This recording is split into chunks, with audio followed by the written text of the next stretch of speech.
Arratsaldeon, buenas tardes. La conferencia de hoy, la tercera conferencia de estas jornadas napoleónicas, va a versar sobre la historia que transmiten los miniaturistas. Ellos nos los van a explicar. Pero antes de entrar ya en materia, queríamos presentar esta novedad que esta semana ha sido presentada en la prensa, que sepáis que este es el recorrido y al final tengo folletitos para explicar un poco este cartel. Entonces eso para el final, pero ahora lo que nos interesa es a nuestros compañeros que nos cuentan esa historia en miniatura. Cuando queráis. Hola, pues buenas tardes. ¿Se oye? No. Al verde. Ahora sí se me escucha, ¿verdad? Sí. Buenas tardes, pues gracias por estar aquí, por acompañarnos. Voy a presentar a Álvaro González de Herrero, que va a ser el conferenciante, y yo voy a hacer de guerrillero, por el flanco, echándole una mano. Y bueno, pues Álvaro, en el plano personal, en el plano profesional, un conocido y reconocido pues, abogado vitoriano, jubilado sin jubilar, porque es lo que tienen las profesiones liberales, ¿verdad? Que nunca terminas de desengancharte, cosas de desempeño profesional. Pero bueno, en el plano pues, más personal, pues podría deciros que nos conocemos desde el año 87, es decir, casi 40 años, y nos conocimos gracias al miniaturismo. No teníamos un conocimiento previo ni por ninguna otra razón, Pero a partir de ese año 87, con las primeras exposiciones que se realizan en Vitoria, fue cuando empezamos a tomar contacto y desde entonces hasta ahora. En el plano miniaturístico, que es el que nos atañe hoy, pues decir de Álvaro que es un magnífico miniaturista, especializado en el Imperio Británico colonial, periodo decimonónico, si me equivoco me corrige, pero que no, ¿verdad? Sí.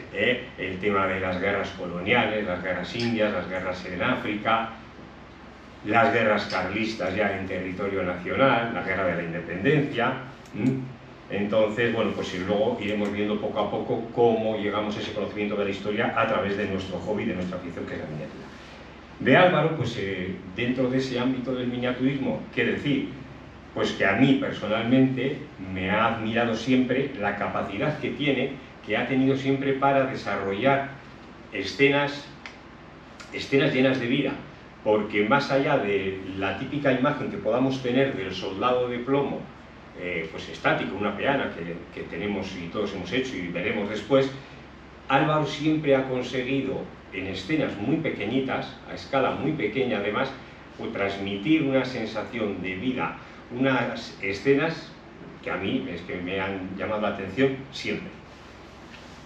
Especialista precisamente además en eso, en esas escalas pequeñas, porque si nuestro hobby es miniaturismo, pues lo de Álvaro ya es miniaturismo del miniaturismo, porque luego veremos las diferentes escalas, pero Álvaro es que todavía se especializa más en esas escalas pequeñas. Y después me admira, aparte de esto, me ha admirado siempre su capacidad de trabajo, su capacidad de producción. Tiene una producción que, vamos, que es tajanovista. Sí, dice sí. Porque siempre nos ha dicho y ha hecho gala de ello y hemos sentido mucha envidia, que es de los que pinta todos los días. Y si no todos los días, porque es materialmente imposible, pues bueno, pues casi todos los días. Y conjuga otra virtud que aúna en su persona dos vertientes del miniaturista, que es el miniaturista que se dedica a ello, como puede ser mi caso o el de muchos, a pintar las figuras, recrear las escenas, montar las maquetas, y el coleccionista. Y Álvaro pues conjuga un poco esas dos facetas dentro del miniaturismo. Y creo que nada más. Bueno, pues muchísimas gracias, con presentaciones así ya dan gusto de terminar esta conferencia, ¿no? Porque solo podemos empeorar. Bueno, yo también conozco a Chus Mari Sainz desde hace bueno, pues muchísimo tiempo, ¿verdad? Y hemos llevado una vida paralela desde el punto de vista del miniaturismo, desde finales de los años 80, cuando se hicieron efectivamente, como has contado, las grandes exposiciones de miniaturas en Vitoria. Chus Mari es también funcionario, felizmente jubilado, aunque es un chaval y parece mentira que esté en esa situación. pero eso también le da tiempo pues, para desarrollar su afición y para desarrollar el miniaturismo, en el cual es un referente a nivel, yo diría que nacional, incluso a nivel europeo. Es un maquetista extraordinario, ha pertenecido y ha sido presidente, es un histórico de la Asociación Alavesa de Miniaturas y Maquetas. En la actualidad está en otra asociación a nivel nacional, Alabarda, que también solamente están los mejores pintores del Estado y miniaturistas del Estado. Y a nivel de anécdota, he de decir que recientemente ha obtenido una medalla de oro en el concurso, en el último concurso que realmente se ha realizado en Torrent, en Valencia, que es el más grande de todos los que se realizan en España. Ha recibido una medalla de oro muy merecida, además por un tema muy curioso, porque Chus Mari, además de ser un buen miniaturista, tiene unas ideas extraordinarias para hacer sus maquetas y para hacer sus cosas. En este caso lo ha tenido con una cosa que a nadie se le había ocurrido hacer hasta ahora, que es hacer la historia del soldadito de plomo, el soldadito de plomo del cuento, empezando directamente con lo que es cuando el soldado conoce a la bailarina, luego cuando le meten en el barco de papel, luego cuando tiene el incidente con la carpa y finalmente cuando termina en la chimenea. Ha sido también organizador de las últimas exposiciones que ha habido en Vitoria, concretamente de la parte miniaturista de la exposición que hubo en el 200 aniversario de la Batalla de Vitoria, y al año siguiente también realizó una magnífica exposición de miniaturas, todas ellas en la Sala San Prudencio de Vitoria. En definitiva, estamos hablando de un miniaturista de primer nivel, conocido y admirado no solamente en España, sino también en Europa, donde también tiene una serie de títulos que no voy a decir aquí, pero que también los ha obtenido allí, ¿eh? Porque, aunque parezca mentira, los miniaturistas también nos reunimos y nos autopremiamos. Bueno, dicho lo cual, vamos a pasar un poco a lo que va a ser el motivo de exposición de la charla de hoy, que es la historia vista desde la perspectiva del miniaturismo. Yo tengo que decir que la mayoría de los miniaturistas y los que hacemos miniatura, la historia en miniatura, partimos de la base que somos más miniaturistas que historiadores.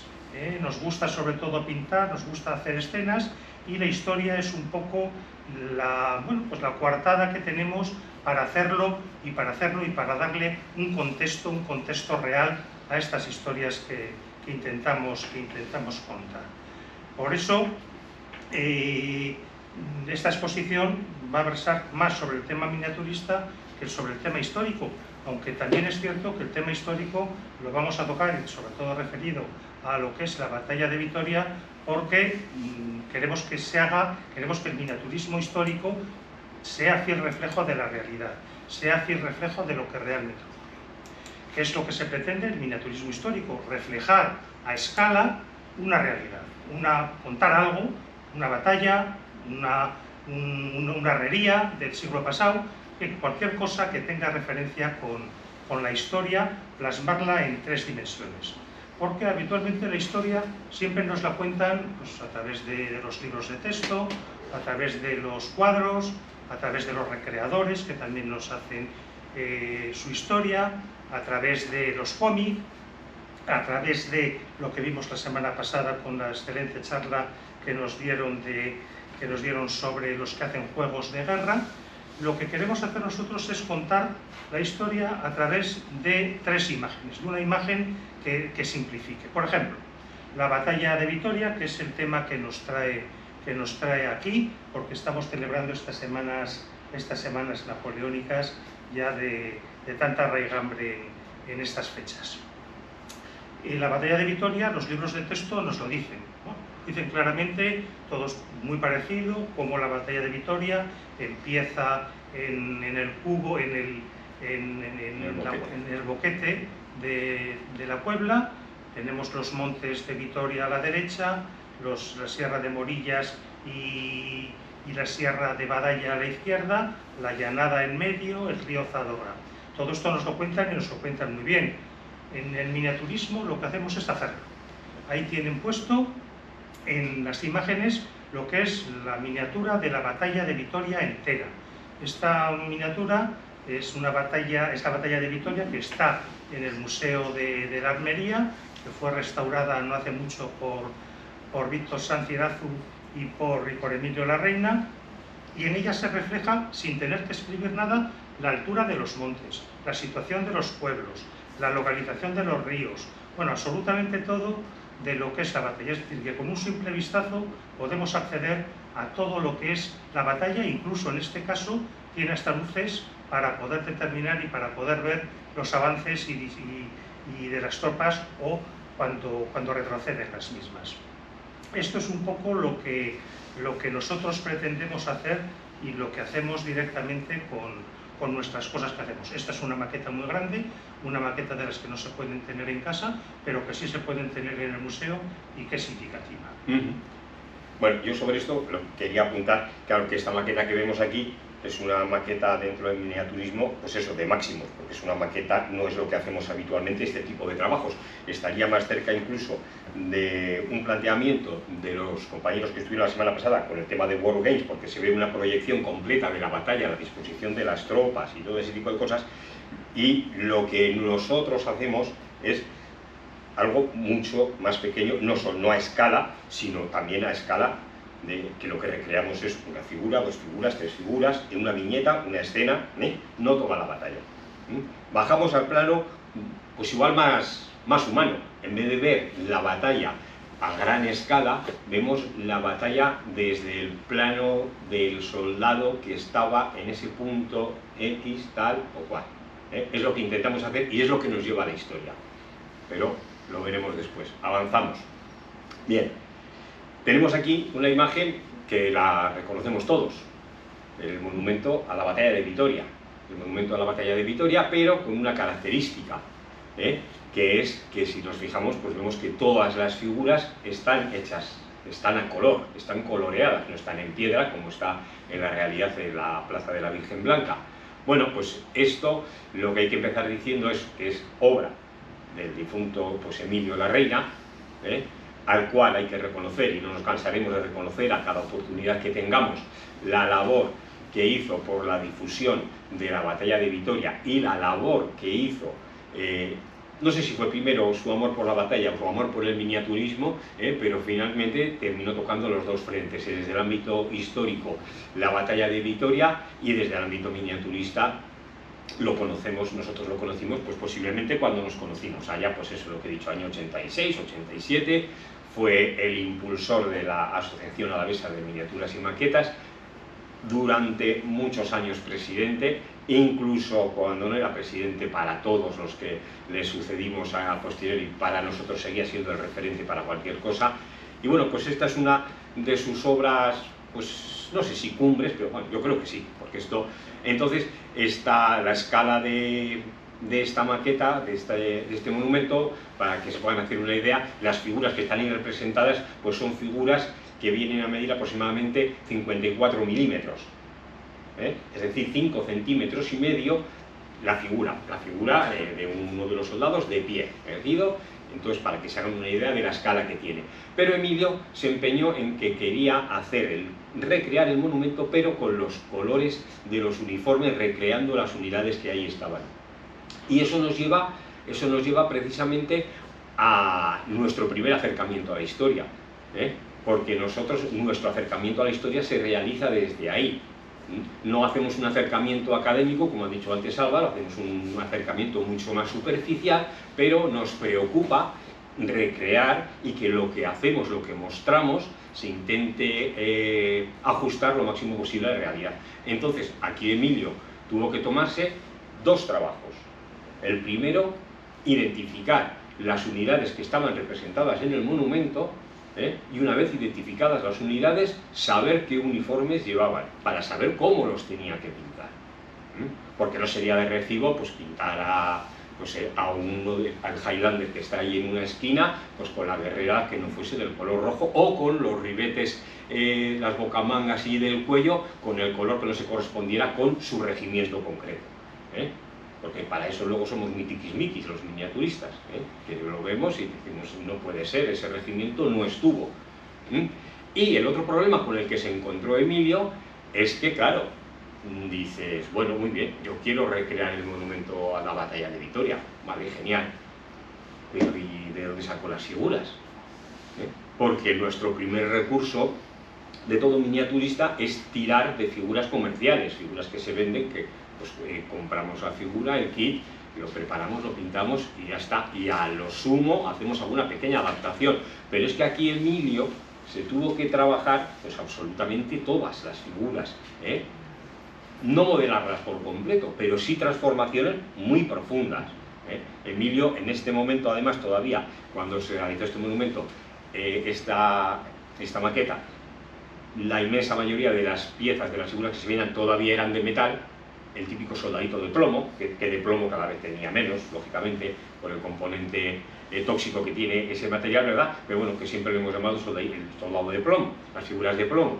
Pero entonces Emilio no le dolían prendas, agarraba el estañador y la sierra y se ponía a cortar y cortaba un brazo, cortaba una cabeza, o sea, era un cirujano haciendo ahí las autopsias a todo. Y luego ir recomponiendo las figuras para que se adaptaran a lo que él necesitaba.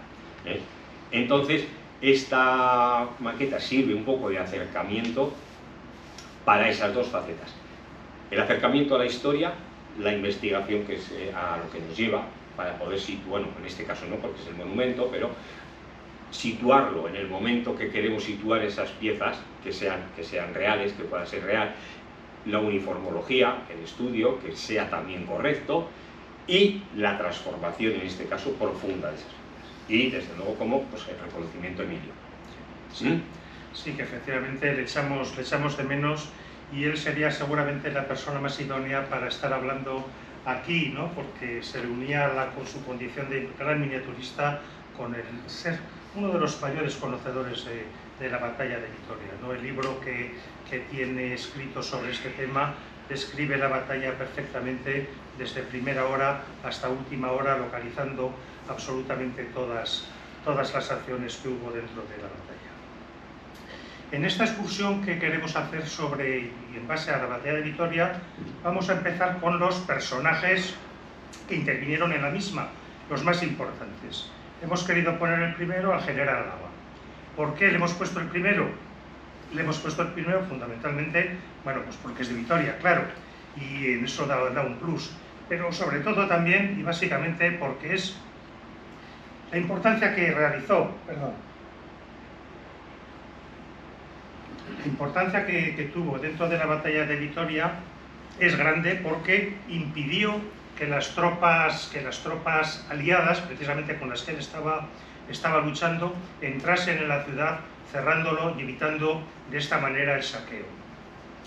Como saben, este general nació en Vitoria, primero desarrolló su labor en la Armada, participó en la batalla de Trafalgar en el bando, digamos, con los franceses, pero luego, en cuanto estalló la guerra de independencia, ya enseguida se enroló dentro del ejército, en la sección de infantería, y pronto le nombraron además ayudante o enlace con el duque de Wellington, con el cual tuvo una gran amistad y hizo toda su carrera conjuntamente con el duque de Wellington. Esta figura que tenemos aquí es una figura grande, es una figura de 30 centímetros, es una figura única, no hay más que esta, la hace un artesano gaditano, un artesano de Cádiz, Miguel Ángel Díez Galeote, y nos representa lo que era el general Álava en el momento de la batalla, en el momento de la batalla de Vitoria. Las hace a través de masillas y a través de telas que las viste, son figuras rígidas, no se mueven, pero que tienen una elegancia y una pose importante. Para hacer esta figura, claro, el que la hace es un artesano, no conoce al general, no conocía ningún dato del general, y hay que darle todos los datos del mismo. ¿Qué sabemos o qué sabíamos del general? Sabíamos por las descripciones y por los cuadros que era una persona muy morena, de tez y de pelo. De hecho, le llamaban el gitano, ¿no? Porque era totalmente moreno en todos sus aspectos. También tenemos una serie de cuadros, concretamente hay 4 cuadros que nos pintan cómo era en general en aquel momento que se le proporcionaron. Y fundamentalmente luego se hace un un estudio de lo que es el uniforme. El general Álava en esta figura está con el traje de general de infantería del ejército y además está totalmente condecorado con las condecoraciones que realmente tenía. Si se fijan, en el lado derecho tiene la condecoración de Santiago, que es una condecoración muy importante dentro de lo que era en el momento. Tiene también las dos bandas, la banda de la Orden de Carlos III y la banda de la Orden del Baño, acompañadas de sus medallas. Entonces los generales, aparte de medallas, la medalla iba acompañada de una banda. La primera, la que tiene la forma de la bandera de Argentina, es la de Carlos III, y la cruz correspondiente es la que está inmediatamente encima de la otra banda, que es la de la Orden del Baño, cuya medalla es la que está arriba. También tenía otra serie de medallas que se hizo el estudio para hacer esta figura, que es la Cruz de San Hermenegildo, que es la que está en el lateral izquierdo, y lo que es más importante en esta figura es la cruz de oro, la cruz de oro que tiene colgando del cuello, en la cual se reflejaba a través de pasadores todas las batallas en las que había intervenido el general. El general Álava es el único con Wellington que intervino en las 7 batallas correspondientes a la guerra peninsular, a la guerra de independencia. En este caso, como pueden apreciar en la figura, aún solamente tiene 5 pasadores. Esto es que todavía le faltaban por hacer otras 2 batallas, que fueron las 2 que se desarrollaron después de la batalla de San Sebastián, ya en el sur de Francia, pero también pertenecientes a la guerra peninsular. Todo esto es lo que se refleja en la figura y todo eso es lo que hay que hacer, bueno, pues un poco el estudio histórico para que luego también quede reflejado en lo que es la miniatura. Muy importante en esta figura es la espada que pueden ver que lleva. Esta espada le fue regalada por el Ayuntamiento de Vitoria como consecuencia del mérito que había tenido de no dejar entrar, de no permitir que entrasen las tropas aliadas dentro de la ciudad y evitar que así se produjese el saqueo. Es una espada preciosa, es de oro, tiene las iniciales, la MA del general Álava, y también tiene el escudo de Vitoria, que está en azul, que está rodeado de brillantes. La anécdota de esta espada es que sabíamos de su existencia, pero había desaparecido, y precisamente cuando se hizo la exposición del 175 aniversario de la batalla de Vitoria, se pidió una remesa de armas de Inglaterra, y entre esa remesa de armas de Inglaterra llegó esta espada tan preciosa. En cuanto lógicamente la vimos las iniciales que ponía MA y el escudo de Vitoria, supimos que era la espada del general Álava, y ahora a partir de entonces ya está felizmente en el Museo de Armería perfectamente custodiada. Aparte de estas figuras, también tenemos más figuras del general Álava. Bien. Esta es de Chusmari, por ejemplo, la pintó él. Esa sí, la pinté yo. Esa es una figura a la misma escala que he comentado antes que hizo Emilio el monumento, para que se puedan hacer una idea. Es decir, el jinete, el general Álava en este caso, la altura aproximada que tiene. Nosotros medimos la altura para determinar la escala desde el suelo hasta los ojos. Hasta la altura de los ojos son 54 milímetros.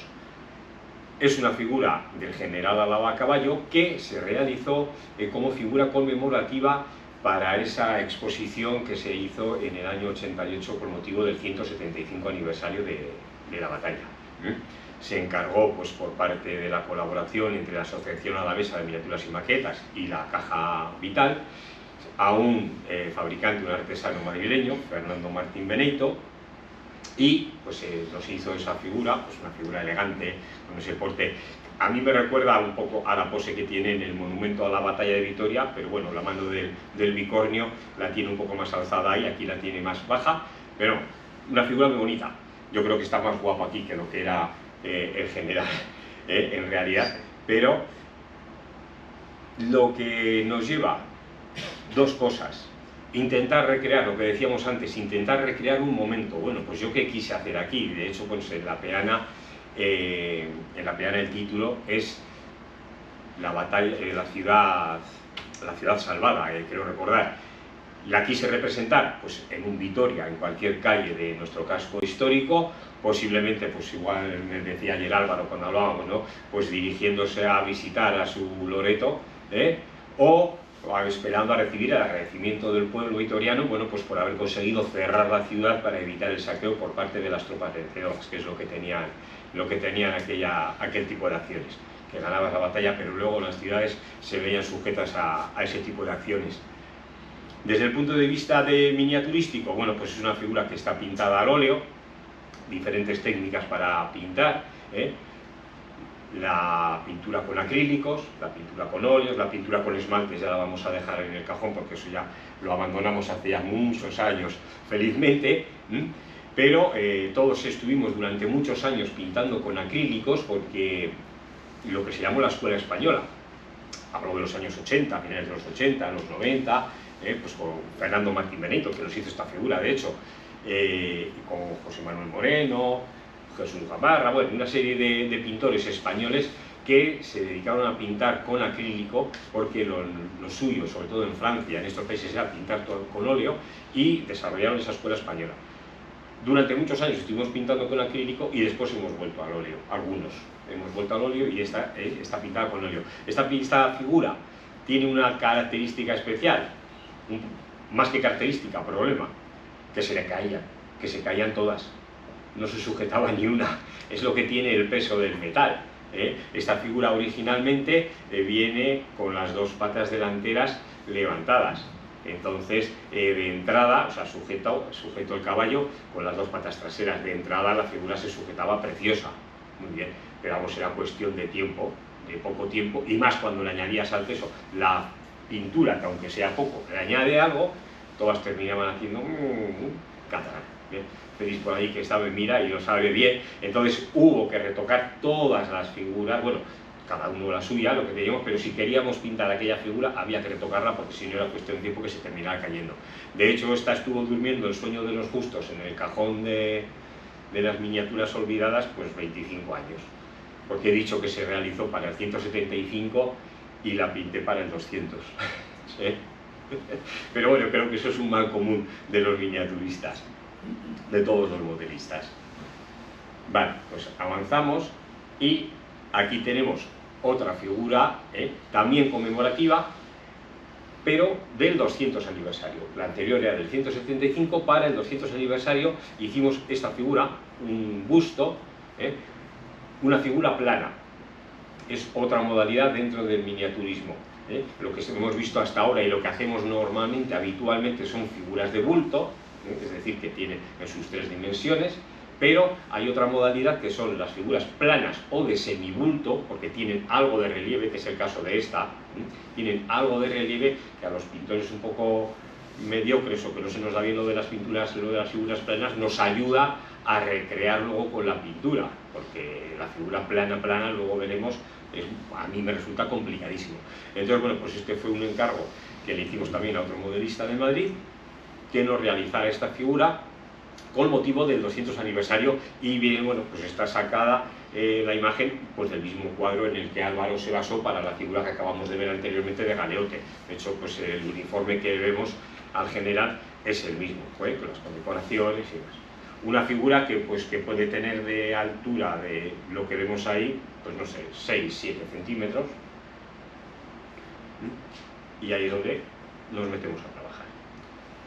Sí, las figuras planas precisamente tienen muchísima fama en los países del este, fundamentalmente en Alemania. Así como en Europa occidental siempre se han hecho figuras de bulto, en Alemania y en toda esa zona, en Austria, siempre las figuras históricamente se hacían figuras muy planas. Las grababan históricamente en pizarra, con un bisturí, y sobre eso echaban. Tenemos luego alguna, ¿no? Luego veremos, luego las veremos. Por eso, para ver con más detalle. Bien. Pasamos a otro de los protagonistas ahora de la batalla, que es nada más y nada menos que Sir Arthur Wesley, el que luego sería el duque de Wellington. Duque de Wellington le hicieron el año siguiente.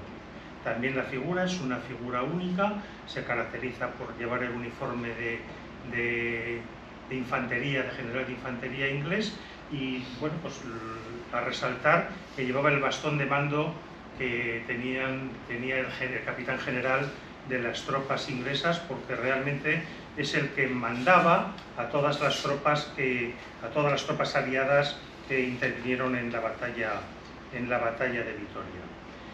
La semana pasada tuvimos la suerte de oír una estupenda conferencia de Pacho y de Asier sobre la estrategia de las batallas y la estrategia de las batallas de Vitoria.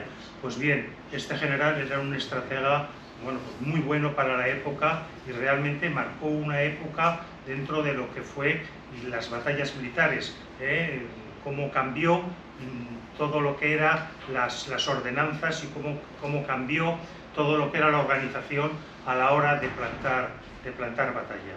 En la batalla concretamente de Vitoria tuvo un éxito importante porque además fue una batalla muy difícil, porque tenía una extensión de nada más y nada menos de 14 kilómetros y además estuvo repartida en distintas batallas internas. Pero era un estratega muy importante que ya se formó en la India, en la India se formó y en Egipto, cuando las guerras coloniales, las primeras guerras coloniales que desarrollaron los ingleses.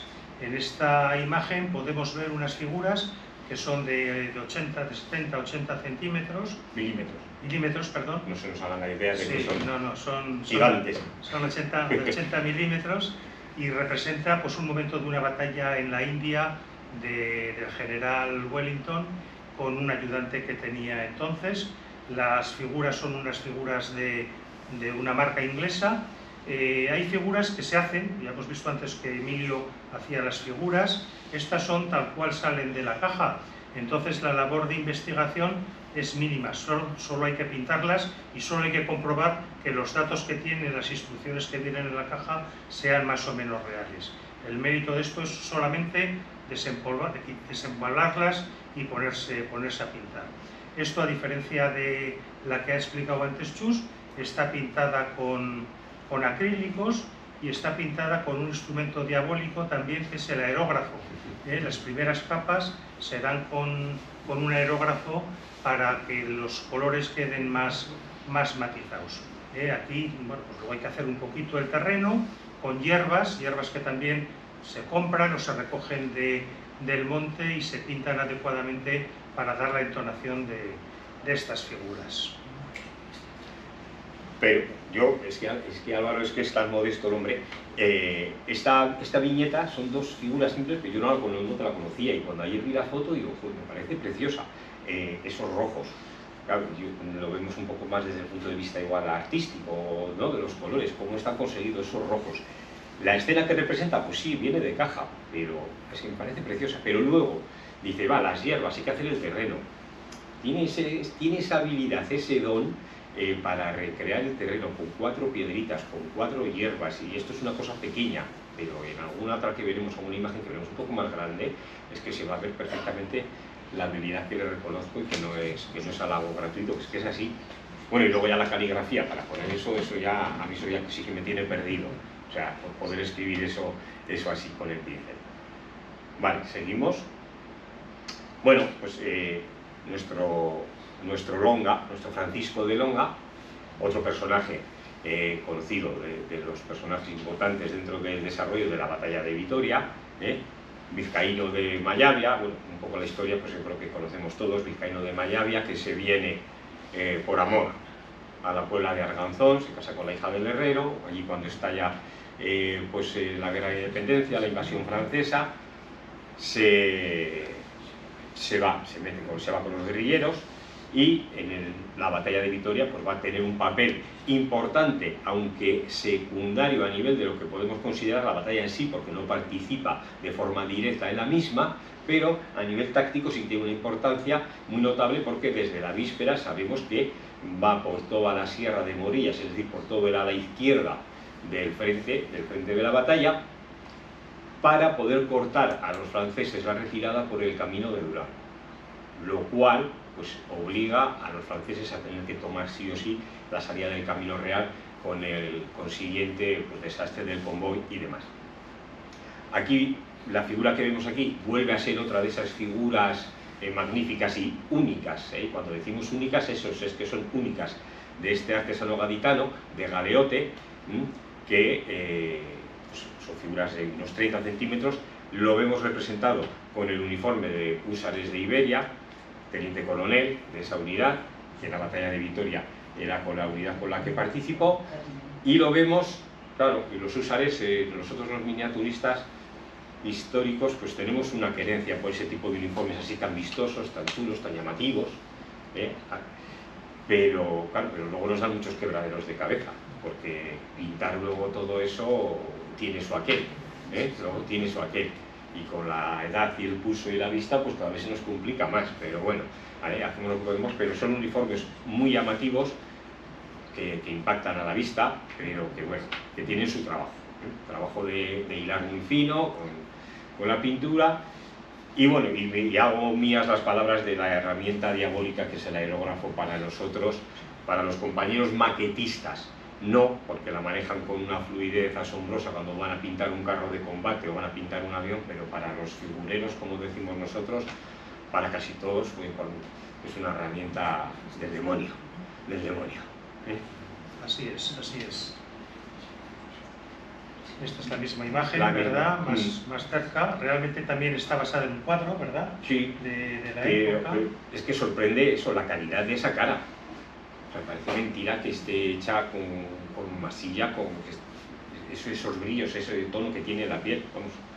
Sí, sí. Parece. Antes hablaba Chusmari de la dificultad de los uniformes de los húsares.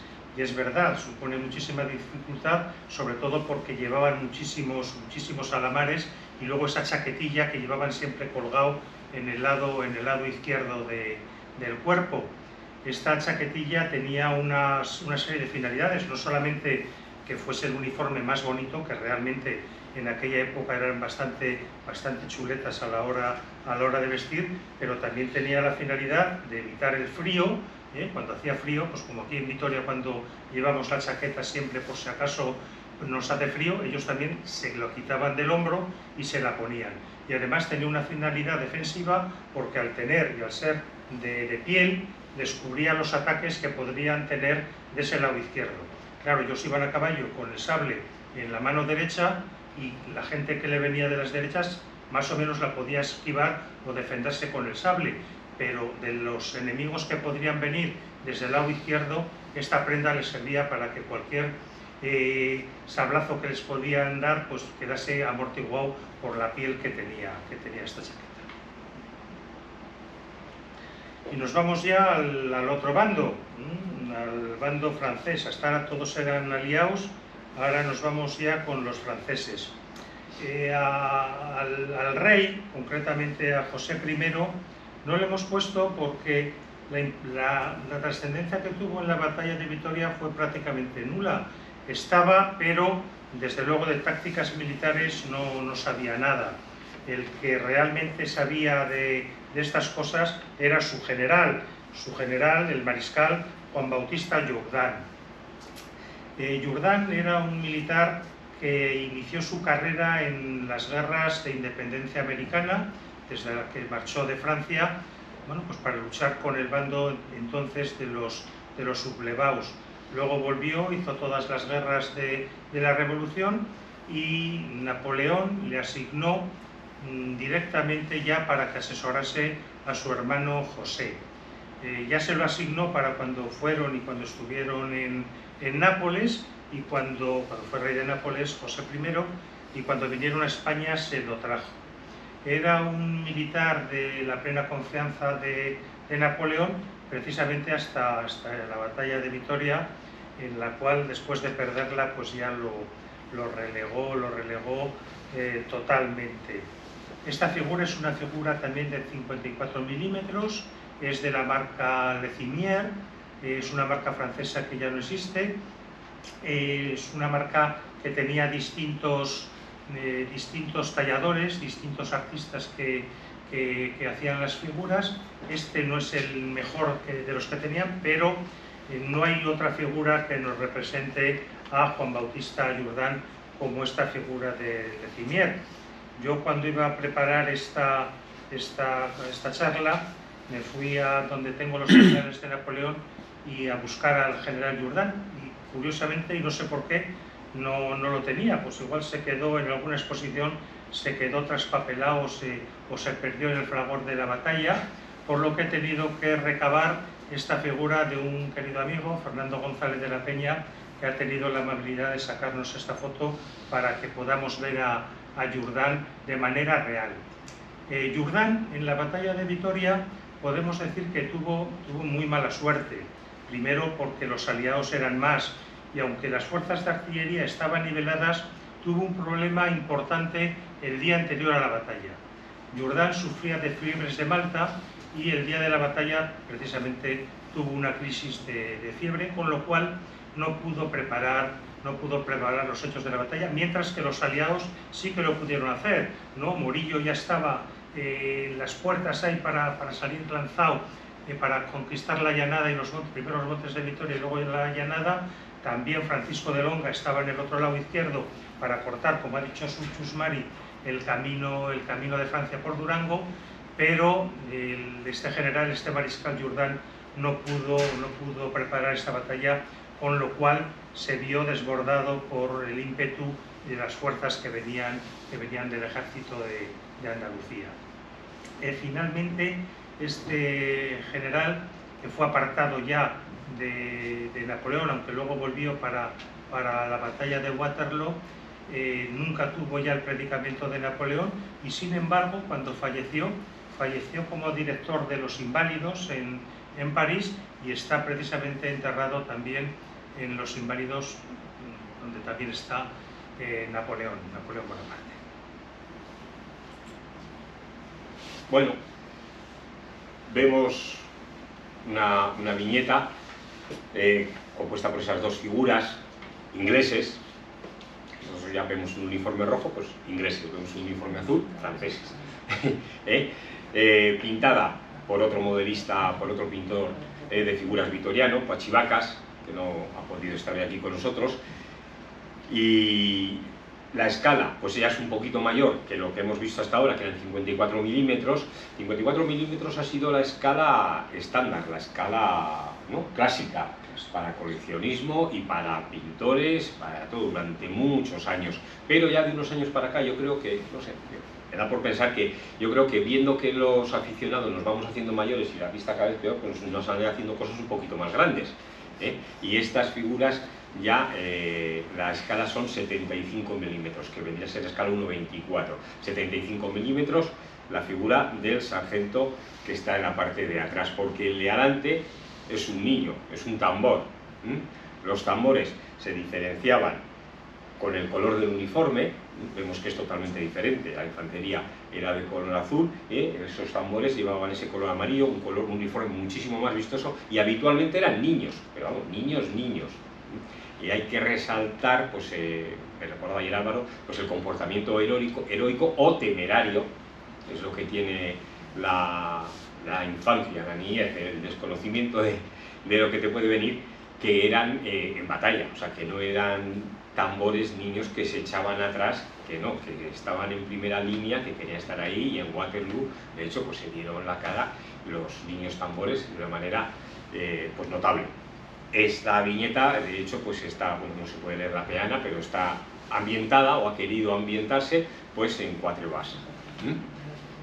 Importante, pues tener en cuenta, pues lo que decíamos antes a la hora de seguir un poco el rigor. Nuestro acercamiento a la historia viene por ahí. Cuando nosotros compramos esta figura, pues esto son dos figuras comerciales, si la queremos situar en un momento concreto, pues nuestro acercamiento a la historia va por ahí. Tenemos que verificar que efectivamente este regimiento, que no sé qué regimiento es porque además no veo la figura lo suficiente, es del regimiento que sí que estuvo en ese punto.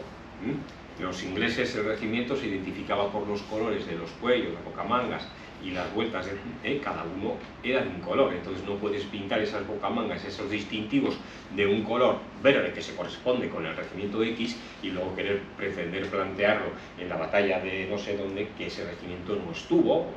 Entonces, nuestro acercamiento viene un poco por ahí.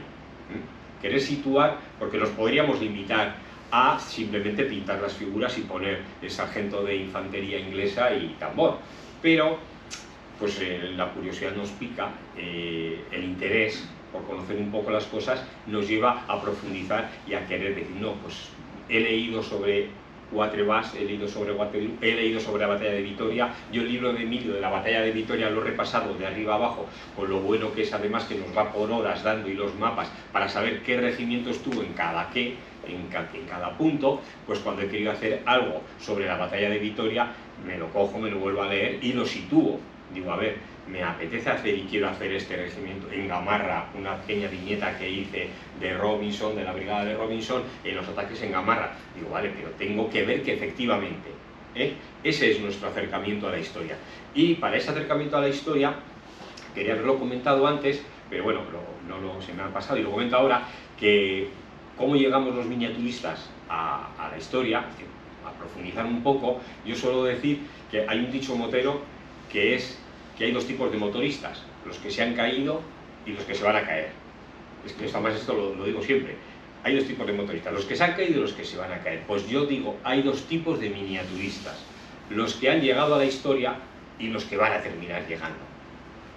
Porque creo que en la mayoría de los casos nosotros, yo por lo menos creo que en mi caso particular sí, pero en la mayoría de la gente que conozco, todos hemos sido miniaturistas antes que aficionados a la historia, ni muchísimo menos historiadores, pero ha sido eso, primero miniaturistas y más tarde o más pronto terminamos llegando a ese acercamiento a la historia. Siguiendo con los ingleses, y para que podamos ver que no solamente tenemos rigor histórico y que nos atenemos a ello, también hay veces que le dedicamos más tiempo al divertimento, como pueden ser estas escenas de oficiales británicos que aparecen con sus respectivos perros. Lo bonito de estas escenas o de estas figuras es que no se sabe si los perros se parecen a sus amos o si sus amos se parecen a sus perros. Esta foto también es muy indicativa de lo que son las diferencias de escala. Vemos aquí precisamente estas figuras con los perros, que son de unas escalas de 70-75 milímetros, y en la parte de atrás vemos unas escenas de figuras de 1,72. Ver la comparativa entre unas y otras pues nos hace ver que en el mundo del miniaturismo las escalas, bueno, pues son de todo tipo, y en este caso además aquí las podemos ver juntas. Es una serie súper curiosa y graciosa, sí, porque manteniendo el rigor de los uniformes, que no dejan de ser oficiales ingleses, pero la gracieta con el tema de los perros llama la atención. Bueno, pues esta es una viñeta de aquí del amigo Álvaro. ¿Escala? 40 milímetros. 40, ¿ves? Otra escala más.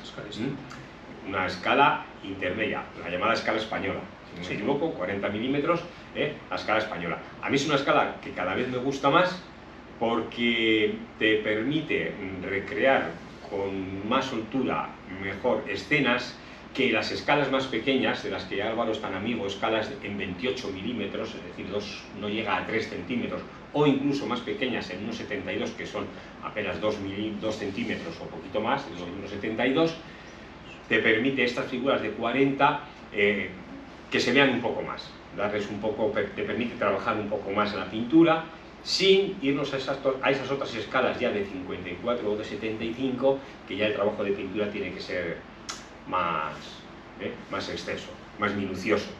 Y con esta escala además se pueden recrear escenas, pues aquí hay dos figuras, pero en 40 milímetros se pueden recrear escenas con 6, 7 u 8 figuras en un tamaño muy contenido, porque claro, ese es otro de los problemas que tenemos los miniaturistas, el tamaño.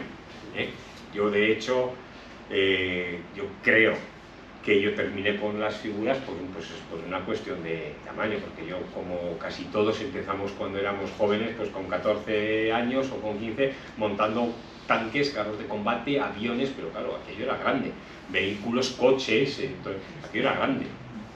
Y el problema de espacio, ya pues mi señora, en un momento cuando ya estaba casado, dijo, pues esto de las figuras igual es un poco más pequeño, son más monas, son más bonitas. Y por ahí yo creo que me encarrilé a las figuras, ¿eh? Entonces, dentro, esta escala, eso, permite hacer escenas que representan pues una escena, una batalla un poquito más grande, pero más contenido. Dos infantes ingleses, aquí sí que se aprecia perfectamente el color amarillo del regimiento. No me pregunten de qué color es el amarillo porque no lo recuerdo, pero que sepamos que ese color amarillo es el que distinguía al regimiento. Bueno, y esta es una escena, otra escena de las de Álvaro, donde aquí ya se ve en lo que a él le gusta trabajar. Esas escenas que recogen unas cuantas figuras, porque hay 5 o 6 figuras, rifles, ¿no? Sí, rifles de ingleses del 95, que tiene, a mí me ha llamado siempre mucho la atención porque la infantería británica siempre la hemos identificado y la hemos visto pues con el color rojo de su uniforme. Sin embargo, esta unidad, pues unidades de infantería ligera, posiblemente pues escaramuceadores o observadores, llevaban un uniforme completo verde botella, verde bosque. Y luego llevaban también unos rifles más avanzados para la época que los que llevaba la infantería normal.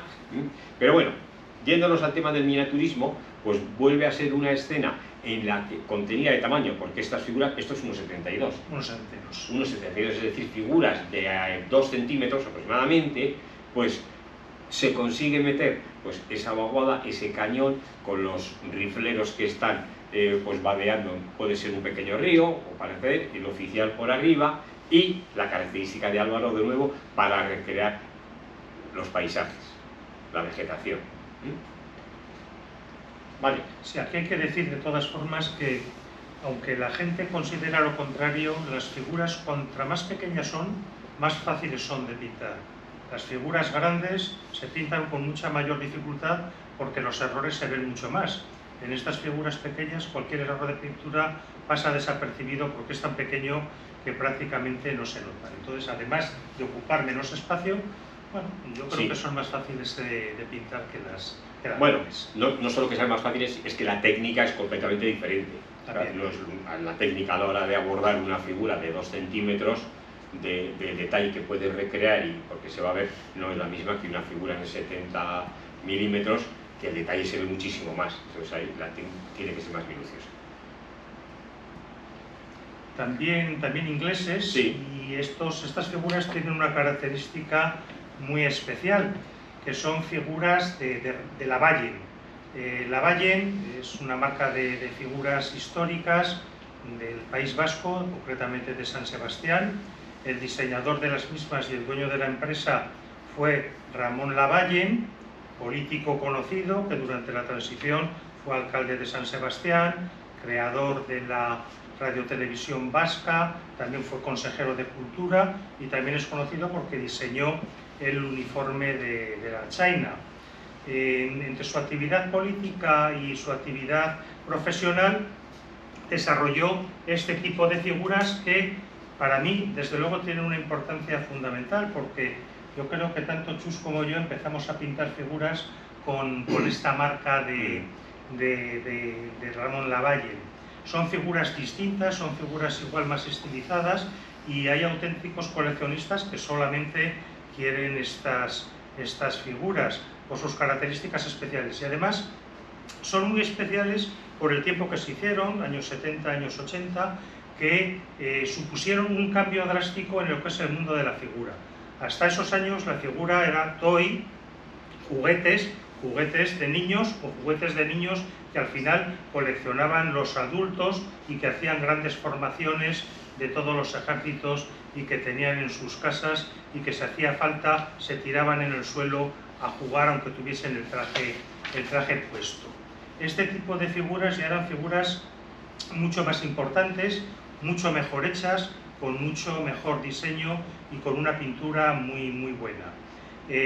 La suerte o la desgracia fue que cuando ya su autor se dedicó a la política, pues bajó todo lo que es la importancia de esta marca del País Vasco, que además fue una marca puntera a nivel mundial, porque estas figuras se han exportado no solamente por toda Europa, sino también por Estados Unidos. Es cierto que en el País Vasco hubo otras dos marcas de figuras de plomo, que eran Ares, si no me equivoco, Ares, sí. y Oquendo. Oquendo, porque se tenía la empresa, precisamente, aunque eran vizcaínos los dueños de la misma, la tenían en el pueblo alavés de Oquendo. Pero volviendo un poquito a lo que son las figuras de Lavallen, vemos cómo tienen todas ellas una característica muy parecida. Primero, no es una talla que sea una talla perfecta, es una talla que tiene una característica muy propia. Lo bueno de las figuras de Lavallen es que él tenía un taller. En ese taller tenía un escultor, Fermín Galarreta, que aún vive, que era el que tallaba y el que realizaba estas figuras. Las hacía además de una manera muy especial, porque como ha dicho Chus Mari antes, bueno, las figuras se hacen con masillas, se hacen con cosas. Este escultor lo hacía con cera. Este cogía la cera y lo tallaba. Y luego esa cera la metía en moldes y lo hacía la cera perdida. Es decir, echaba el plomo por encima, la cera caía por abajo y el plomo ocupaba el lugar de la cera que tenía el molde. Con lo cual, si algo salía mal, la figura se perdía totalmente. También este taller, aparte de este escultor, que luego se separó y también tuvo su propia marca de figuras, tenía una serie de pintores que eran unos pintores realmente buenos. Hasta entonces las figuras se pintaban con brillo, se pintaban, como he dicho antes, grandes formaciones. Aquí las figuras ya se pintan de una manera mucho más realista. Inventaron lo que es la técnica de la raya. Pintaban a base de hacer rayas sucesivas y daban un realismo tremendo a las figuras. En el taller tenían, bueno, pues un pintor excelente, Román, que es un poco el que formó a todos los demás pintores, a Antonio, a Arturo, que sobre todo tenía pintores que se caracterizaban porque eran sordomudos. Entonces ir al taller muchas veces de Ramón Lavallen era una aventura, porque llamabas al timbre continuamente y no te cogían, lógicamente, porque no estaban. Solamente te abrían cuando ya llegaba uno de los que no tenía esa situación. Estas figuras es una fotografía de un gran coleccionista y gran amigo mío, Ignacio Orensán, que tiene una colección prácticamente exclusiva de figuras de Lavallen y que realmente da gusto verlas. Yo realmente soy un enamorado de las figuras de Ramón Lavallen, que son estas, y las que vamos a ver con posterioridad. Sí, es que los aficionados a la miniatura de cierta edad, es que crecimos viendo eso, y cuando lo veíamos como estaba pintado, pues claro, es que se nos iban los ojos, vamos, de manera inevitable.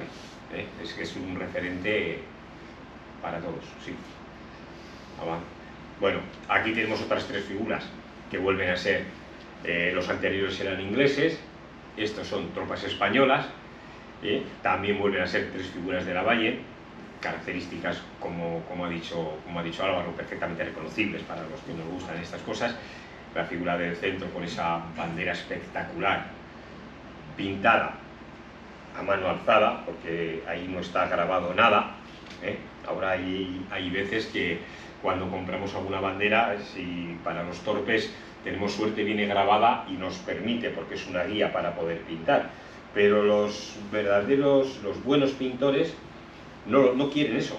Yo tengo compañeros, tengo amigos que pintan infinitamente mejor que nosotros, y cuando se encuentran con un paño o una bandera de ese tipo que viene grabada, no les gusta, lo lijan, lo borran y lo dibujan, lo pintan encima a mano.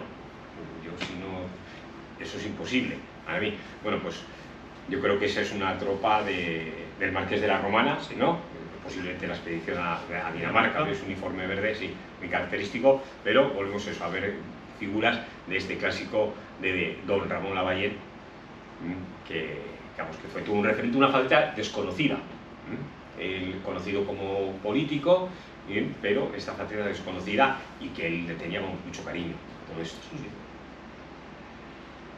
Esta también es una figura también de Lavalle, pero de la primera época. Si vemos y observamos un poquito, se nota la diferencia, tanto en la escultura, mucho más estática, aun siendo estática las anteriores, nada que ver con los dinamismos que vemos hoy en la actualidad, pero mucho más estática, la pintura también, y representa, hemos puesto aquí porque representa a tropa española, con ese color azul característico, y ya con ese sombrero heredado del Imperio Británico, pues muy parecido a los chacos ingleses. Ejército portugués, que también intervinieron muy positivamente para el triunfo aliado en la batalla de Vitoria. Como nos estamos alargando un poquito, vamos a acelerar algo para no molestarles demasiado. Bueno, simplemente es un oficial de caballería y otras escalas, una escala de 40 milímetros más pequeño. Y esto ya es el ejército francés, ¿verdad? Sí, el ejército francés vuelve a ser otra figura de Lavalle, y volvemos a ver, pues lo que comentábamos antes con los alamares, como también en la infantería pues se reproducían esos alamares con esas características que ha dicho Álvaro, que tenía no solo de ser vistoso, sino también de carácter defensivo, y con el reto que nos supone a los pintores, que es en lo que yo incido pues a la hora de recrear eso, porque cuando te pones a pintar botones de un húsaro, de una tropa de este tipo, pues tiene su aquel y tiene que armarse de paciencia, los botones, los alamares, los cordones del cinto. Otra figura también de Lavalle. Sí, no, este es de Cimier. No. De Cimier, como la que hemos visto de Jourdan, pero bueno, también tropas de las que participan en la batalla de Vitoria, pero ya del bando francés. Sí, esto es un general, completamente es un general. Sí. Decir eso, que los generales, los oficiales, claro, se podían pagar, tenían haberes, y la vistosidad de los uniformes pues no tenía nada que ver, ni la calidad con la tropa, y además se terminan vistiendo casi pues como querían, con un mínimo rigor. Vale, avanzamos. Tropa de ingenieros, sí. También de Lavalle. Esto es un busto, forma parte de mi colección, pero es una excelente pieza, precisamente pintada y regalada por Chusmari. Es un húsar precisamente del tercer regimiento, que intervino en la batalla de Vitoria, no de forma directa, porque la caballería prácticamente no pudo hacer ninguna carga por la naturaleza del terreno. El terreno aquí en la llanada había muchísimas vallas de piedra, había llovido la noche anterior, y la caballería simplemente se quedó como tropa de auxilio y como tropa complementaria. En esta podemos ver también como los húsares llevaban lo que es el dolma, que es esta chaqueta que tenía todos los correajes, y luego encima llevaban la pelliza, esa que hemos dicho que servía para proteger de los espadazos que le venían por el lado izquierdo. Es un oficial que viene pues con toda su parafernalia y que está pues excesivamente bien pintado por nuestro querido amigo Chusmari. Con óleos, ¿no? ¿Viste con óleos? Con óleo, sí, con óleo. Aprovecho para decir dos cosas. Es un húsar del tercero de húsares, como ha dicho Álvaro, que participó en la batalla de Vitoria. Y vuelvo a lo que decía antes. Este húsar lo podía haber pintado de cualquiera de los 11 o 12 regimientos de húsares que había en el ejército napoleónico, cada uno con su uniforme diferente. Pero, pues a la hora de pintarlo, dije, pues no, voy a buscar si hubo húsares en Vitoria. Pues efectivamente encontré que estuvo el tercero, no había más. Igual no es el uniforme más vistoso, porque es un uniforme, un azul cielo tirando a gris, pero bueno, dije, no, pues quiero que esté en Vitoria, ya lo he ubicado, no participó de forma directa en la batalla, sino que participó en la retaguardia, que es acompañando al convoy, vale, pero eso es lo que nos permite, insisto, el acercamiento a la historia. Y desde el plano miniaturístico, una apreciación que podemos ver aquí. Si se fijan en el gorro, ese gorro de piel de oso, la parte superior se ve de un color más clarito que la parte inferior.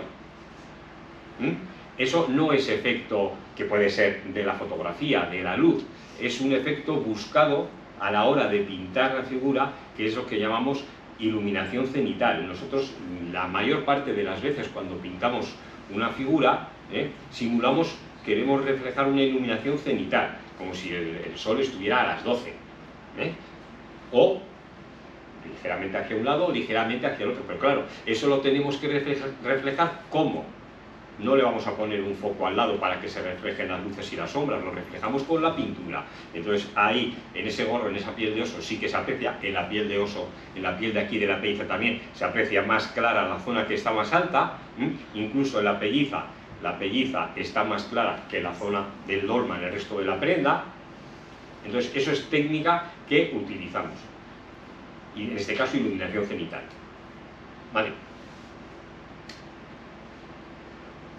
Otra figura, esta ya del bando español, un guerrillero, una figura en 120 milímetros, tuya, pintada por ti, 120, grande para lo que tú pintas, ¿verdad? Claro. Pero bueno, un guerrillero español ahí con su bigote, una figura también muy característica. Tuvieron además una intervención importante también en la batalla de Vitoria de Rodríguez, sí.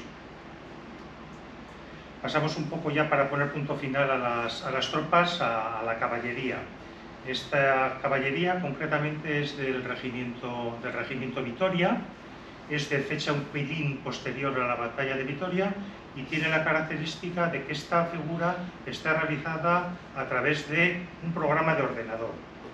Antes hemos visto cómo las figuras se hacían directamente con masillas o directamente tallando cera. Esta se hace con un programa de ordenador que se diseña todo lo que es la figura, todo lo que es el caballo, y posteriormente se manda todo eso a una impresora de 3D y sale esta figura así tal cual está.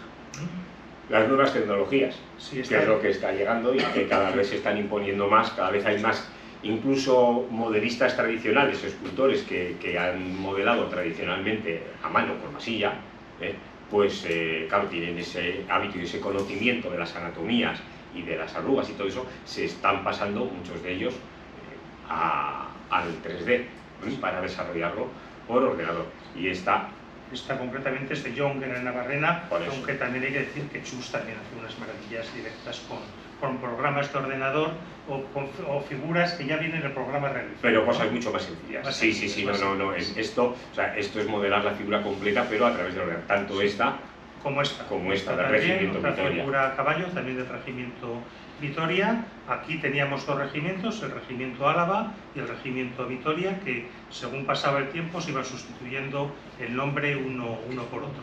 No quiere decir que fuesen regimientos acuartelados en Vitoria, sino que tenían como origen que primero fueron realizados por voluntarios alaveses o vitorianos. Este concretamente es también de fecha un poquito posterior a la batalla de Vitoria y tiene la característica de ser en 3 dimensiones, en 3D, viene todo en una pieza, caballo y figura todo junto, con lo cual tiene un poquito más de dificultades en este caso para meter el pincel, pero bueno, luego la verdad que la perfección que tienen las figuras hechas con esta técnica es francamente grande. Siguen teniendo otra vida el modelado tradicional. Sí. El 3D está muy bien, está bien de alguna manera, pero el modelado tradicional sigue teniendo alma. Sí, sin duda. Bueno, y esto es una foto de figuras planas, lo que hablábamos al principio, todo lo que hemos visto ha sido figuras de bulto. Álvaro ya ha comentado esa tradición, sobre todo alemana, pero claro, es que estos son planas. Es que esto no tiene un grosor más allá de 1 milímetro o 1,5 milímetros, y está grabado todo, y luego hay que pintar eso. O sea, eso es imposible para mí. Sí, Álvaro pero... sí, los alemanes pintan muchísimas. En la mayoría de las exposiciones y en los museos alemanes de figuras de plomos ves recreaciones de batallas enteras, miles de figuras planas, que lógicamente hay que mirarlas de frente, porque si las miras de lado solo ves una línea, pero allí las pintan realmente como churros. Es otra técnica distinta. Y ya finalmente lo que son las formaciones, también estas son unas formaciones del regimiento Álava, Esto es lo que se hacía antiguamente, son colecciones que se hacían antes de la época Lavalle, que la mayoría de los coleccionistas y de los pintores no pintaban una figurita, sino que te pintaban todo un batallón entero. En este caso son pues, del regimiento Álava con sus respectivas banderas, y estas están hechas por un artesano también gaditano, también en este caso de Jerez, que es Bartolomé Macías. Y vamos directamente ya a los dioramas. Sí. Antes de entrar en los de la batalla de Vitoria, esto es un poquito anterior, es lo más espectacular que hay en miniaturismo. Todas ellas están hechas por la Asociación Alavesa de Miniaturas y Maquetas. Esta ya tiene sus años y es la única visita que hizo Napoleón a Vitoria, y es precisamente cuando fue a visitar, pasó unas noches en el Palacio de Chazarra, que como todos saben está en la calle, y aún se conserva, está en la calle Castilla. Bueno, la maqueta no tiene más de sí, que viene el Napoleón, está el dueño de la casa saludándole, Rustán, que es el primero que está delante del coche de caballos, que era el asesor personal de Napoleón, y todo su séquito, ¿no? En el lado derecho podemos ver a los granaderos de la Guardia, y en el lado izquierdo, escoltando directamente a Napoleón, los cazadores a caballo. Aquí solo hay que decir que estos cazadores a caballos corresponde su uniforme al de la época en la que hizo la visita, 1808, porque lo que hubiese apetecido para tener más coloridos era hacerlo, ¿verdad?, el uniforme posterior, que era muy vistoso. Pero bueno, para atenernos un poquito a la realidad histórica, se hizo con el correspondiente a los cazadores del momento. Esta es otra fotografía de la misma, que se encuentra en el museo de Armería.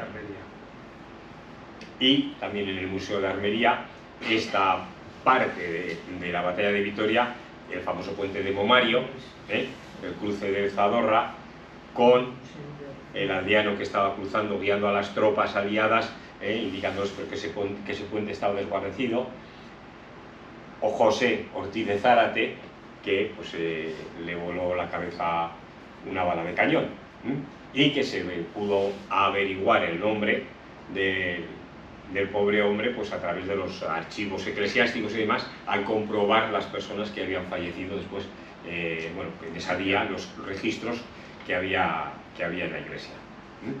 Es otra maqueta que se realizó por parte de la Asociación Alavesa y que también pues, está en el Museo de Armería.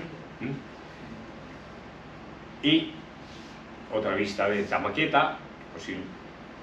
También esta es otra fase de la batalla de Vitoria, concretamente en Ariñez. Esta es la iglesia de Ariñez. Aquí no ha salido la parte de arriba de la misma, pero fue una escena importante porque en este caso el 95 de Rifles, los que antes decía Chusmari, que iban de verde, consiguieron atrapar un dragón, el cañón más importante que tenía la artillería francesa. Y hubo que ir lógicamente a Ariñez para medir la iglesia. Se sacaron los planos también del ayuntamiento de la iglesia, y bueno, se hizo precisamente esta escena de cómo se para un tren de artillería francés y se coge como botín ese cañón importante. Lo demás, la escena, pues sí que es cierto que es un poquito inventada, porque aquí pusimos una huerta y no sabíamos si ahí había huerta o qué había, pero bueno, algo tendría que haber, y para rellenar el espacio tampoco nos pareció mal hacerlo. También tiene un cura que supuestamente no estaría por ahí porque estaría en la sacristía cubierto del fragor de la batalla, pero como tuvieron también una importancia realmente significativa en todo lo que es la guerra de independencia, pues hemos querido poner también ahí en medio de la huerta para que dé el ejemplo de su existencia. Bien. Esta es más de lo mismo. Es un detalle, sí, es un detalle de la toma, de la captura de ese tren de artillería, que está basado en un grabado. En un grabado que sí que tenía unas erratas históricas, porque fue un grabado que se hizo 50 años después de la batalla, y aparecen granaderos de la Guardia de Napoleón que desde luego no intervinieron en la batalla de Vitoria. Bien. Este es un cuadro muy, bueno, muy famoso, muy conocido, por lo menos por nuestra parte, por el entorno vitoriano, porque eso es Gamarra. Es más, una copia, una reproducción de este cuadro ha estado exhibida en la cafetería del Círculo Vitoriano durante muchísimo tiempo.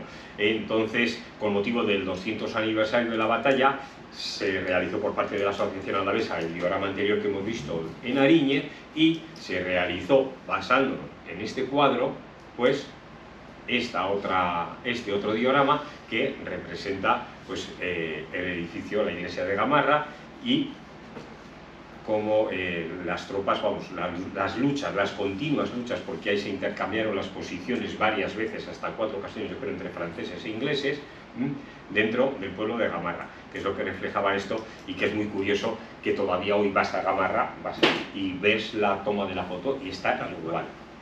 Está igual. Bien, aquí pues otro detalle de ese diorama. Esta ya entramos en la fase final de la batalla, que es el convoy. Como saben, la batalla de Vitoria terminó cuando el convoy quedó parado a las afueras de Vitoria y ahí fue saqueado por las tropas aliadas. Concretamente esta maqueta está depositada la pueden ver ustedes en el archivo provincial, y representa pues eso, el último momento ya de la batalla, donde las tropas napoleónicas salieron huyendo, los que pudieron, y los demás se quedaron ahí con todos los pertrechos que traían de a su vez el saqueo que habían realizado en Madrid y en todos los puntos según iban pasando. Supuso el punto final de la batalla. Fue un triunfo importante el que se quedasen precisamente todo ese convoy ahí parado, porque se recuperaron infinidad de obras de arte, se cogieron también muchísimo armamento. La pega que tuvo es que la mayoría de los soldados pudo huir, aunque dejaron aquí a sirvientes, a mujeres dentro de lo que es el convoy, pudieron huir sin detrimento, con lo cual pudieron seguir planteando batalla luego en San Sebastián y luego ya en el sur de Francia. Pero bueno, supuso el punto de inflexión de la batalla y la terminación de la misma. Bien, bueno, esto es otra vista de ese diorama grandísimo, tiene casi 2 metros, sí, para es ser las figuras tan pequeñas, un asteroide, como les llama Víctor, sí, a esos terrenos. Y bueno, para terminar, pues queríamos poner 2 diapositivas que nos quedan de otros trabajos que se han realizado por parte de la Asociación Alavesa, que no están directamente relacionados ni con la batalla de Vitoria, ni con hechos tan directamente militares o de historia militar. Esto pues refleja el barco, ¿cómo se llamaba? No, sí, no, ahora mismo no ahí, recuerdo. pues, teníamos el Mito, a Manuel Iradier en la exploración de la Guinea, cuando pues, es atacado por los indios pamúes, si no recuerdo mal, en el río Utamboni. Y es otro diorama, otra vertiente un poco del miniaturismo, otra vertiente de dioramas que también se realizan en la asociación, pues en este caso pues para recrear un poco la aventura de Iradier descubriendo la Guinea, colonizando la Guinea. Y para acabar, ya lo último que hemos realizado también en la asociación, a todos les sonará. Sí, es la Plaza Nueva, y la famosa escena en que el avión alemán, haciendo una pirueta, cayó dentro de lo que es la Plaza de España y arrolló ahí a una lechera y algún viandante que estaba. La escena es en pleno Vitoria, en plenas fiestas de Vitoria, y bueno, un poco hemos querido reflejar lo que es la Plaza Nueva con las características que tenía entonces, que era, bueno, que básicamente era distinto los asientos que estaban alrededor de la plaza y fundamentalmente la farola, que también era pues del año 36, que es cuando se produce, o 37, que es cuando se produce este siniestro. Entonces la plaza tenía un kiosco en medio, pero nos quedó fuera de cobertura y no lo pudimos meter, el kiosco. Un kiosco de música. Y esto ha sido un poco todo. Agradecerles su presencia y su paciencia por aguantarnos durante todo este rato, y a su disposición para lo que consideren.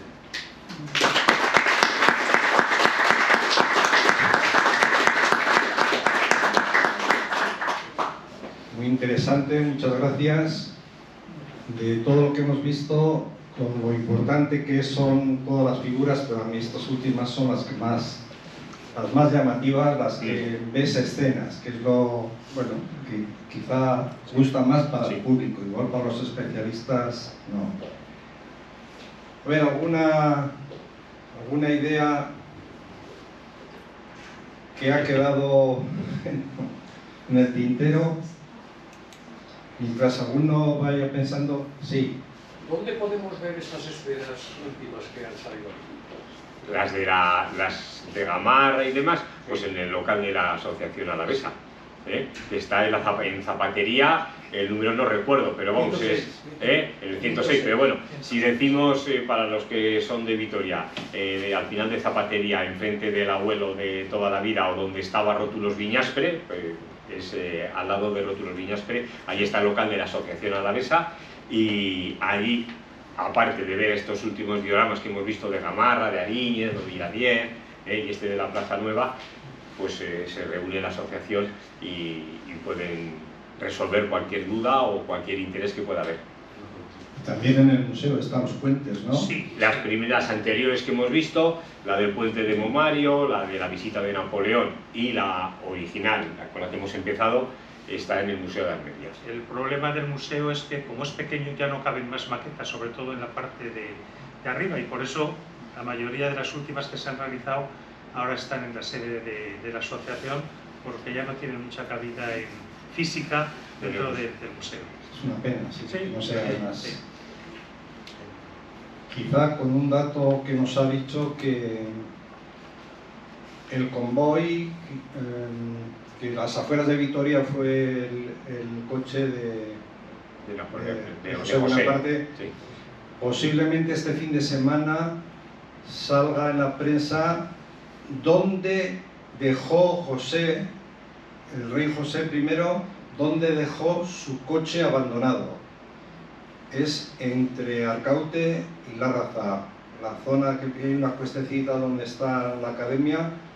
Por ahí, es un dibujo que hizo Becerro Bengoa y que lo hemos visto muchas veces en uno de los libros que tiene, pero como está escrito con letra muy pequeñita, nadie habíamos leído, hasta que ahora nos hemos fijado más en el detalle y posiblemente me ha dicho el correo que el domingo saldrá, hay que saber lo que realmente ocurre, porque hay muchos incidentes de que, oye, hay que cambiar páginas porque ha venido otra noticia, pero bueno, que saldrá algo el domingo, porque coincide día 21 con el día de la batalla de Vitoria.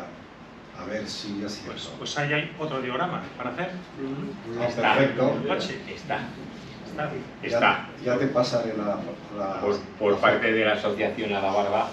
Lo que pasa es que está durmiendo el sueño de los justos, pero hay un magnífico diorama a falta de pintar con figuras hechas exclusivamente para cuando los aliados se hacen con la berlina del rey José. Pues que se despierte. Lleva años parado. Ahora ya tenemos localización. ¿Algo más? Sí. Esos dioramas se hacen de forma colaborativa entre los miembros de la asociación. Efectivamente, sí, todos los asociados, o los asociados que quieren, lógicamente, colaboramos en la medida de lo posible. Unos pintan, otros hacen los terrenos, pero bueno, se hace de manera coral, ¿no? Es lo bonito que tienen estos dioramas, no solamente el resultado final que tienen, sino la colaboración que requieren por todos los miembros de la asociación. ¿Alguno más? Si no, recordar que estas jornadas napoleónicas terminan la próxima semana, el próximo miércoles, con otra de las herramientas que tenemos para contar la historia, que son las caricaturas. De Madrid nos viene un especialista, García Fuentes, el nombre no me sale ahora. Arsenio García Fuentes, y sobre todo se va a centrar en esas caricaturas que salen en Londres, recordando sobre todo a Napoleón en su fracaso, no en su victoria, sino en su fracaso, en sus últimos momentos. Esas caricaturas son interesantes y me imagino que traerá alguna buena colección porque explican un poco acontecimientos o la guerra peninsular, la guerra de la independencia y el fracaso que tuvo Napoleón. Bueno, pero eso es lo que digo yo, me imagino que él tendrá mucha más información. Entonces os esperamos el próximo miércoles en este mismo lugar y a la misma hora. Gracias por vuestra asistencia y si alguno quiere información de este viaje o este circuito en bicicleta, tengo aquí para repartiros mientras podéis conversar lo que habéis visto. Muchas gracias y hasta el próximo miércoles.